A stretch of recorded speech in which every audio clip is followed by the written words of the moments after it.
BFM Business, Intégral Placement, l'œil de la presse. Vous le savez sûrement, si vous vous intéressez à la vie de notre société, nous sommes rentrés en campagne politique pour les présidentielles et en pareille situation, il est bon de dire aux Français, je vais vous dire avant ce que je ferai après, quitte dans la plupart des cas ne pas respecter sa parole. Eh bien moi, de parole, j'en ai qu'une. Qu'est-ce que je vous avais promis en début de mois ? De faire votre traditionnelle cérémonie de remise des Gérards. Exactement. Et comme c'est ma dernière apparition à l'antenne au mois de novembre, ce sera donc pour aujourd'hui. Rappelons les Gérards de la finance. C'est une idée loufoque parodiant les Gérards de la télévision. Ils sont là pour féliciter les sociétés épinglées par l'autorité des marchés financiers pour leurs pratiques en matière de gouvernance. Bon, donc vous êtes venu avec le palmarès. Exactement. Mais avant, permettez-moi de planter le décor. L'an dernier, les indemnités de départ des dirigeants étaient à l'honneur. Saluer Chris Ribarer, le remercier chez Sanofi, mais aussi Bruno Lafont, le patron de Lafarge, et Michel Combes chez Alcatel-Lucent. Alors, au passage, une petite remarque sur les deux derniers qui ont reçu de grosses sommes à l'occasion de leur départ, après avoir monté des rapprochements avec Holcim pour l'un et avec Nokia pour l'autre. Des opérations formidables, créatrices de valeur. Enfin, pour eux. La fusion très égaux entre Lafarge et Holcim n'a pas connu une première année franchement folichonne. Quant au rapprochement entre Alcatel et Nokia, pour les minoritaires, qu'en dire ? Trouver un mot est compliqué, alors on va donner un chiffre, moins 42% sur un an pour l'action Nokia. Bon voilà, effectivement, deux dossiers un petit peu compliqués pour ce qu'on appelle des actionnaires individuels. Deux dossiers qui, au passage, nous amènent à nous interroger pour savoir si l'intérêt à long terme d'une entreprise et l'intérêt à court terme de ses dirigeants sont bien compatibles. Saluons aussi d'ailleurs au passage la pertinence des choix d'Euronext, qui a conservé ces deux titres dans notre indice national alors que Paris n'est plus leur principale place de cotation. Aussi, arrêtons de dire que Wall Street est au plus haut et que le CAC végète, c'est à cause des dividendes, car c'est faux. Les dividendes ne sont pas pris en compte dans le Dow Jones ni dans le Standard & Poor's. C'est tout simplement fait que le CAC 40 est un indice mal construit et mal piloté. Bon, ça c'est fait. Pour 2016, c'est quoi la méthode? Alors la méthode, l'AMF a étudié 62 sociétés uniquement de droit français, car les sociétés étrangères ont une réglementation différente. Il y a 35 sociétés du CAC 40.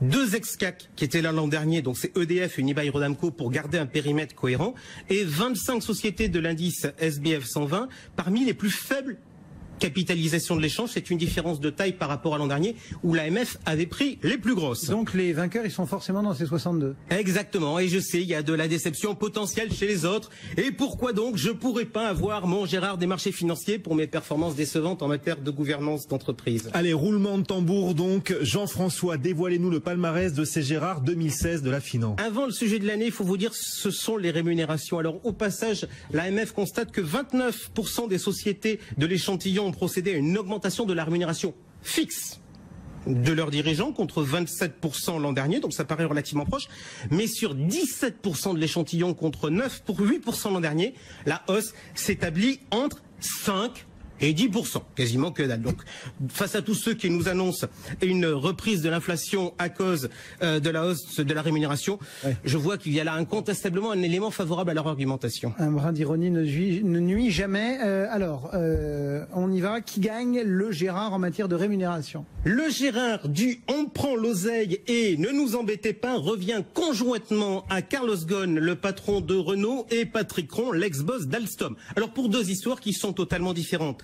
Je rappelle que Carlos Ghosn s'est vu retoquer sa rémunération à 54% par l'Assemblée Générale, et dans la foulée, le comité des rémunérations de Renault s'est réuni pour nous dire « circulez, il n'y a rien à voir, et puis notre homme est un grand patron, il faut le payer cher pour qu'il n'aille pas acheter Mitsubishi ailleurs ». Patrick Cron, lui, c'est une autre histoire, il fallait le récompensé pour la vente de certaines activités à General Electric.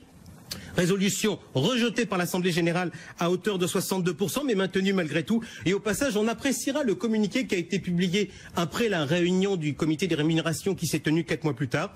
On nous dit l'ensemble des sommes a déjà été versé à M. Patrick Cron et le vote négatif de la résolution ne remet pas en cause la légalité des versements. Par ailleurs, la société n'a plus d'engagement envers M. Cron depuis son départ de l'entreprise le 31 janvier 2016. Autrement dit, il est parti, il a l'argent, maintenant on va pas lui courir après. Bref, je résume, les grands patrons, il faut les payer cher pour qu'ils restent, il faut les payer cher quand ils partent. Bref, les grands patrons, vous savez comment on les reconnaît, ça ose tout. C'est la dernière fois que vous pouvez saillir de cette façon-là, puisque l'année prochaine, la loi Sapin 2 va avoir tout changé. Le vote sera contraignant. Alors, les choses devraient effectivement changer une fois la loi Sapin promulguée. Alors, avis d'ailleurs aux amateurs d'assurance vie, cette loi, elle est actuellement au Conseil constitutionnel, puisque députés et sénateurs ont évoqué le problème d'anticonstitutionnalité du problème du blocage de l'assurance. Bon, moi j'aimais bien cette histoire des Gérard, mais j'aimais bien parce que je m'attendais un peu à être surpris. Or, Renault, Alstom, c'est un peu de l'attendu, presque du réchauffé. C'est comme si on disait que Ronaldo pouvait avoir le ballon d'or. Allez, vous voulez des surprises? La FNAC n'aura pas seulement un BFM Award cette année, mais aussi un Gérard. En fait, même deux Gérards. Le Gérard du Je suis un administrateur indépendant, mais franchement, est sûr tout d'abord. La FNAC a un avocat dans son conseil d'administration qui est qualifié d'indépendant. Or, cet avocat est associé du cabinet qui a travaillé sur le dossier du rapprochement entre la FNAC et Darty. Ce qui fait dire à l'AMF que cette situation apparaît incompatible avec sa qualification d'administrateur indépendant. La FNAC qui a aussi le Gérard du tien si on disait que c'est une rémunération pluriannuelle. Alors je vous explique. La rémunération des patrons repose sur du fixe. Ça repose sur du variable annuel qui est assez contrôlé. Et puis on a donc inventé le variable pluriannuel pour dire qu'il faut gérer les entreprises à long terme, blablabla, etc.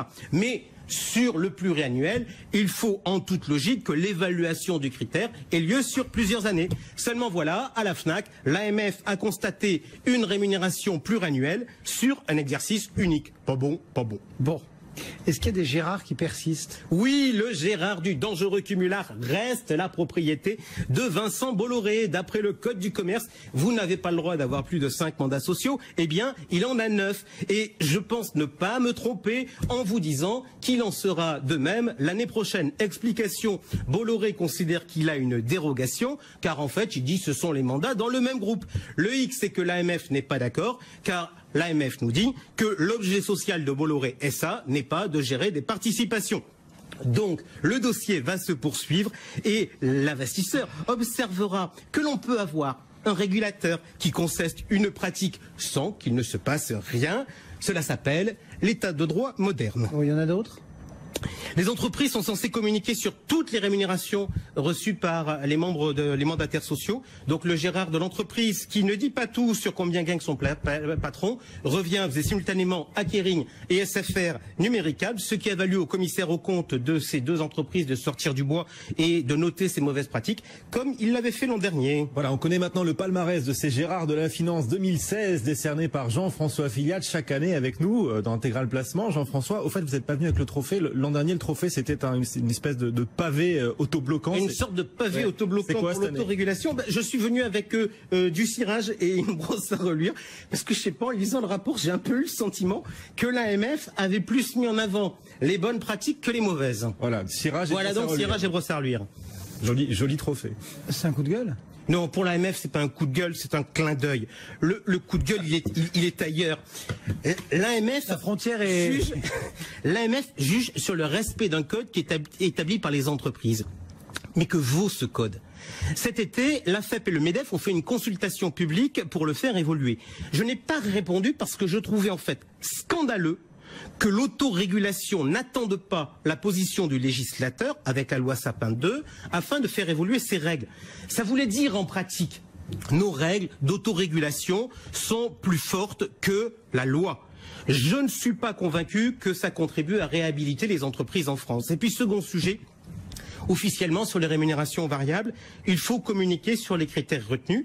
Mais savez-vous que dans le code AFEP-MEDEF, il est quasiment possible d'indexer le bonus du dirigeant sur le seul cours de bourse. Et après, il faut que je vienne faire des chroniques pour dire « Allez donc en bourse, c'est bon pour le financement de l'économie ». Je vous le dis, il serait temps que les mouvements patronaux redescendent un peu sur terre. Les Gérards de la Finance, avec la complicité de l'AMF. C'était Jean-François Filiatre pour Marché Gagnant.